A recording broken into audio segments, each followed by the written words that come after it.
నారాయణపేట పట్టణంలోని స్వర్గీయ కృష్ణారెడ్డి నివాసం వద్ద పిసిసి ఉపాధ్యక్షులు డాక్టర్ సంజీవ్ రెడ్డి ఆదేశాల మేరకు PCC general secretary Chandrashekar Reddy, జిల్లా కాంగ్రెస్ పార్టీ నాయకులు సుధాకర్ రెడ్డి ఆధ్వర్యంలో జాతీయ గిరిజన దినోత్సవం, యూత్ కాంగ్రెస్ ఆవిర్భావ దినోత్సవం నిర్వహించడం జరిగింది.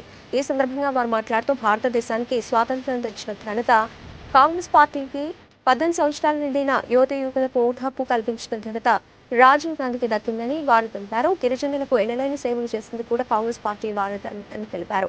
ఈ కార్యక్రమంలో షాదుల్లా, గుండెరావు, పండరిరెడ్డి, నరేష్ యాదవ్, జ్ఞానేశ్వర్, మాణిక్యం నర్సింహులు, మున్సిపల్ కౌన్సిలర్లు Hanumanlu, Rajesh Chauhan, Saddam, PSCS chairman Srikanth Reddy, Siddha Reddy, Vishnuvardhan Reddy, youth Congress నాయకులు దీపక్ రెడ్డి, పల్లవి రాథోడ్, శ్రీధర్ రెడ్డి, కాంగ్రెస్ పార్టీ నాయకులు, కార్యకర్తలు పెద్ద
మన ఆదివాసీ యువకులకు, ఆదివాసీ జాతి గిరిజనులకు అందరికీ శుభాకాంక్షలు చెప్పుకుంటున్నాము. అట్లనే యువజన కాంగ్రెస్ మన ఈరోజు ఫార్మేట్ డే సందర్భంగా ఆ యువజన కాంగ్రెస్ మొత్తం యువజన కాంగ్రెస్ నాయకులకు అందరికీ కూడా శుభాకాంక్షలు తెలుపుతున్నాను.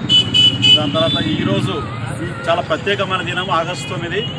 గతంలో మన మహాత్మా గాంధీ గారు ఇదే రోజు బ్రిటిష్ పాలకులకు క్విట్ ఇండియా అనే మూమెంట్ తోటి ఈరోజు పిలుపునిచ్చారు. ఆ పిలుపులో భాగంగానే అందరూ కదిలి వచ్చి క్విట్ ఇండియా మూమెంట్ను ఆ రోజు ముందుకు తీసుకుపోవడం వల్లే భారతదేశంలో బ్రిటిష్ పాలకులు ఇక్కడి నుంచి పారిపోయి భారతదేశం వదిలిపెట్టేసి మనకు స్వాతంత్రం ప్రకటించుకోవాల్సిన పరిస్థితి వచ్చింది.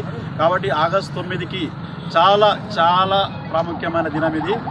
మళ్ళీ ఇంకేంటంటే ఈరోజు ఎట్లయితే మన మహాత్మా గాంధీ గారు ఆ రోజు మన బ్రిటిష్ వాళ్ళను పాల్గొనడానికి ఈరోజు ఆగస్టు 9ని ఎంచుకున్నారో మనమందరం ఇప్పుడు సరే ఆంధ్ర పాలకులను వెళ్ళగొట్టే తెలంగాణ సాధించుకున్నాం సోనియా గాంధీ ద్వారా. ఈరోజు ఈ తెలంగాణకు పట్టిన ఈ కల్వకుంట్ల కుటుంబాన్ని కూడా ఈ రోజు నుంచి మనము క్విట్ తెలంగాణ అనే పదంతో ఈ కల్వకుంట్ల కుటుంబాన్ని ఈ తెలంగాణ నుంచి పారదూరాలని చెప్పేసి నేను సభాముఖంగా కోరుకుంటున్నాను. దాని తర్వాత మనమందరం కలిసికట్టుగా ఉండి వచ్చే రాబోయే రోజుల్లో సోనియా గాంధీ గారికి, తెలంగాణ ఇచ్చిన రాహుల్ గాంధీ గారికి అందరికి అండగా ఉండి మనము కాంగ్రెస్ విజయపథం నడిపించడానికి ప్రయత్నం చేయాలని చెప్పేసి కోరుకుంటున్నాను. జై జై కాంగ్రెస్, జై జై Congress. Wish you happy tribals day. తర్వాత యూత్ కాంగ్రెస్ రాహుల్ గాంధీ గారి నాయకత్వం.